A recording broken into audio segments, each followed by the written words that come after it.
Assalamualaikum warahmatullahi wabarakatuh. Sahabat Ngambis Hijrah, apa kabarmu hari ini? Semoga Allah Subhanahu wa Ta'ala senantiasa melindungimu dan memperlancar segala urusanmu. Nabi Muhammad SAW adalah manusia yang memiliki keistimewaan, dapat memberikan syafaat kepada umatnya. Dengan syafaat beliau, seseorang bisa masuk ke dalam surga tanpa hisab.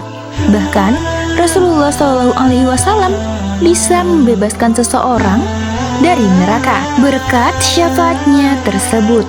Dalam sebuah riwayat dijelaskan, ternyata bukan hanya dari bangsa manusia saja yang dapat memberikan syafaat di akhirat kelak. Bangsa malaikat pun atas izin Allah Subhanahu wa Ta'ala dapat memberikan syafaat kepada manusia. Di sini kita pun kemudian bertanya-tanya, siapakah orang yang dapat memberikan syafaat itu? Dan siapakah dari bangsa malaikat yang dapat memberikan syafaat? Mau tahu jawabannya? Simak ulasan Ngambis Hijrah ini hingga selesai agar kamu tidak salah paham. Sebelum lanjut, aku doakan semoga Allah Subhanahu wa Ta'ala selalu melindungimu, memberikan kesehatan padamu, memudahkan setiap urusanmu, dan semoga kita semua menjadi penghuni surga. Yang like, subscribe, dan komen amin, semoga diberikan kelancaran dalam rezekinya. Setidaknya sahabat Ngambis Hijrah, cobalah tuliskan sholawat kepada baginda Nabi besar Muhammad SAW di kolom komentar. Insya Allah dapat menjadi bukti kecintaan kita untuk mendapatkan syafaatnya kelak di akhirat. Sahabat Ngambis Hijrah, orang-orang yang dapat memberikan syafaat yang didapatkan orang beriman atas izin Allah di hari kiamat terbagi menjadi dua, yaitu syafaat dari Nabi Muhammad dan syafaat dari sesama muslim. Syekh Muhammad Ibnu Ali menjelaskan bahwa syafaat itu ada berbagai macam. Ada syafaat yang mutlak dimiliki Rasulullah SAW. Syafaat itu adalah syafaat uzma. Syafaat itu diberikan oleh Rasulullah SAW untuk meringankan ketakutan seluruh makhluk, membebaskan mereka dari kesengsaraan padang mahsyar, mempercepat proses hisab, dan melahirkan kepastian hukum dari Zat yang Maha Pengadili. Rasulullah SAW juga kelak akan memberi syafaat untuk memasukkan umatnya yang terpilih ke dalam surga tanpa hisab.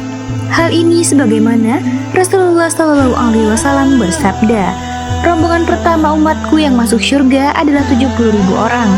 Mereka masuk tanpa hisab. Setiap wajah mereka terang bagaikan cahaya bulan di malam purnama. Hadis riwayat Ibnu Al-Mubarak. Selain syafaat yang diberikan oleh Rasulullah SAW, ada juga syafaat yang akan diberikan oleh sesama muslim. Hal ini sebagaimana Rasulullah SAW bersabda, sesungguhnya setelah orang-orang mukmin terbebas dari neraka, demi Zat yang memegang jiwaku, tidak ada seorang mukmin pun dari kalian yang paling kuat permohonannya kepada Allah di hari kiamat kelak, tepatnya saat diperiksa olehnya, kecuali saat mereka melihat saudara-saudaranya berada di neraka. Mereka mengadu, "Ya Tuhan kami, mereka pernah berpuasa bersama kami, mereka pernah sholat dan berhaji bersama kami." Disampaikanlah kepada mereka, "Keluarkanlah orang-orang yang kalian kenali, maka dihalangilah tubuh mereka dari neraka." Hadis riwayat Bukhari dan Muslim. Orang-orang beriman yang selalu berbuat baik di dunia, mereka akan memberi syafaat kepada orang-orang yang mereka kenali kelak di hari kiamat. Oleh karena itu, bertemanlah dengan orang-orang yang saleh agar nanti mendapatkan syafaat dari mereka. Bangsa malaikat yang akan memberikan syafaat adalah bangsa malaikat yang dengan izin Allah dapat memberikan syafaat, yaitu malaikat Jibril. Dalam kitab Al-Usburiyah karya Syekh Muhammad bin Abu Bakar dijelaskan bahwa malaikat Jibril atas izin Allah dapat memberikan syafaat kepada manusia. Rasulullah SAW pun menceritakan bahwa kelak pada hari kiamat, malaikat Jibril berkeliling di atas neraka. Ia terus berkeliling selama 4.000 tahun. ia mendengar umat Nabi Muhammad SAW berzikir dengan ucapan Ya Hanan, Ya Manan, Ya Zal Jalali wal Ikram. Malaikat Jibril pun langsung menghadap Allah Subhanahu wa Ta'ala dan bersujud di kaki arsy. Ia memohon agar bisa memberikan syafaat kepada umat Nabi Muhammad yang berzikir itu. Malaikat Jibril berkata, Ya Allah, di neraka aku mendengar suara seorang muslim yang menyebut namamu, Ya Hanan, Ya Manan, sejak 40.000 tahun lalu. Aku yakin ia adalah umat Nabi Muhammad. Kau pun juga tahu bagaimana persahabatanku dengan Muhammad. Aku ingin berbuat baik melalui kedudukan Muhammad. Berilah mandat syafaat kepadaku. Mendengar hal itu, Allah Subhanahu wa Ta'ala pun mengizinkan malaikat Jibril untuk memberikan syafaat. Ia pun diperintahkan pergi kepada malaikat Malik agar hamba itu dikeluarkan dan diserahkan kepadanya.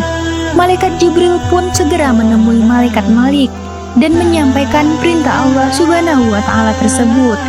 Malaikat Malik pun pergi ke neraka. Ia mencari hamba yang dimaksud. Ia mencari selama 1000 tahun. Dan akan tetapi ia tidak menemukan orang yang dicarinya. Malaikat Malik pun memberitahu malaikat Jibril bahwa ia tidak menemukan orang tersebut. Lalu malaikat Jibril kembali menghadap Allah Subhanahu wa Ta'ala untuk melaporkan bahwa malaikat Malik tidak mendapatkan orang tersebut. Akhirnya Allah Subhanahu wa Ta'ala memberikan petunjuk tentang orang yang akan diselamatkan itu.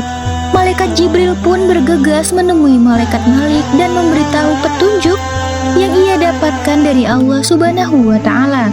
Malaikat Malik akhirnya menemukan orang itu dalam posisi terbalik. Ia sudah dikerumuni ular dan kalajengking. Ia dibelenggu dan dipasung.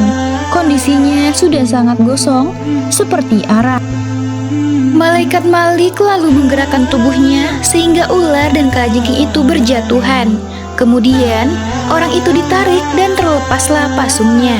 Hamba itu pun menanyakan tujuan malaikat Malik mendatanginya. Apakah akan membebaskannya atau menambah siksanya? Malaikat Malik tidak bisa menjawab pertanyaan itu. Yang jelas, ia sedang ditunggu oleh malaikat Jibril.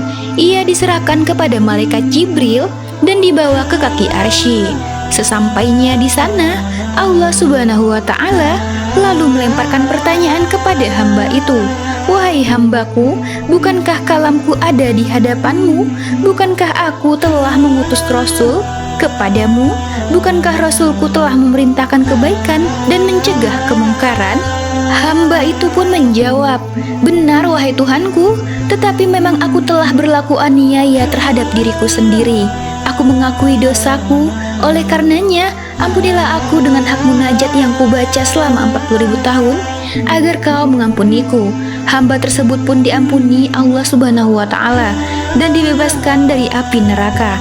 Karena syafaat malaikat Jibril, ia pun dibawa ke surga dan dimandikan dengan air kehidupan dan air Kausar. Sehingga tak nampak lagi tanda-tanda penghuni neraka sebelumnya. Kemudian ia masuk ke surga, ditemani malaikat Jibril. Sahabat Nangis Hijrah, itulah bangsa malaikat yang dapat memberikan syafaat kelak di akhirat.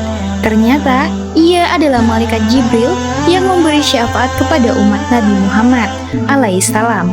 Marilah kita saling mendoakan, semoga kita termasuk orang-orang yang kelak diberikan syafaat dari Nabi Muhammad SAW dan masuk ke dalam surganya Allah Subhanahu wa Ta'ala.